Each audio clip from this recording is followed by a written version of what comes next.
Hello, I'm Sung Yong Han from Busan National University Hospital in Korea. Today, I will introduce our study, a multicenter randomized controlled trial comparing remimazolam and propofol for deep sedation during ERCP. ERCP is a complex and invasive procedure that usually requires deep sedation to ensure patient comfort and procedure success. In real-world practice, ERCP is often performed in elderly patients and in patients with multiple comorbidities, including cardiovascular disease. In this setting, sedation-related safety is a major clinical concern.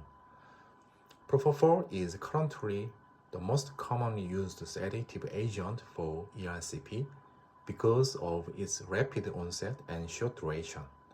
However, propofol is associated with cardiopulmonary adverse events, including hypotension and respiratory adverse events, which may be clinically significant in high-risk patients. Remimazolam is an ultra-short-acting benzodiazepine with several features that are useful in ERCP. It is metabolized by tissue enzyme rather than specific organs, which allows for a predictable recovery profile. In addition, having a reversal agent such as flumazenil provides additional safety during ERCP. Although remimazolam has shown favorable results in other endoscopic procedures, clinical data in ERCP have remained limited, particularly from large randomized trials. We conducted a multicenter randomized controlled trial across 9 institutions. A total of 396 patients undergoing ERCP were randomly assigned to receive remimazolam or propofol for deep sedation. Sedation was directly by experienced endoscopist, and all procedures were performed without anesthesiologist involvement, reflecting real-world clinical practice. With regard to sedation efficacy, there were no significant difference between the two groups. Procedure time, recovery time, and sedation quality were comparable. However, from a safety perspective, important differences were observed.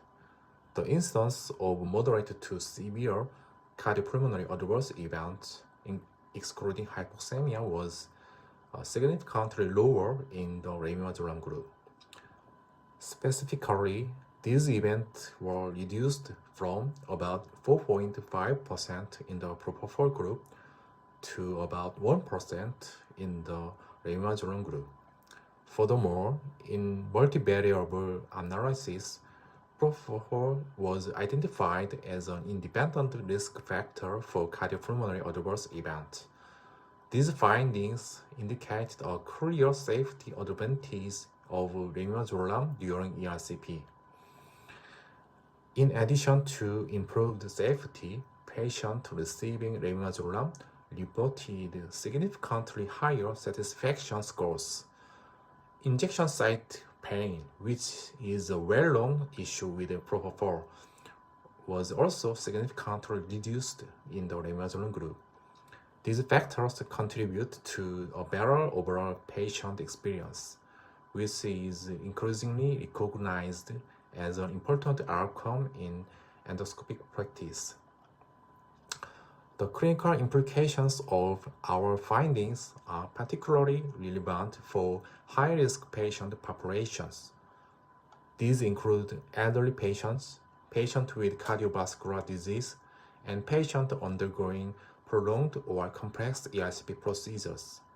In such settings, the combination of hemodynamic stability, a low rate of cardiopulmonary adverse events, and the availability of flumazenil makes remimazolam an attractive sedation option.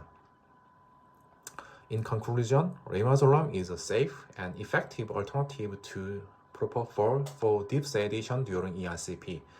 It provides comparable sedation efficacy, higher patient satisfaction, and significantly fewer moderate to severe cardiopulmonary adverse events. Remimazolam may therefore be considered a primary sedation option for ERCP, particularly in patients at increased sedation-related risk.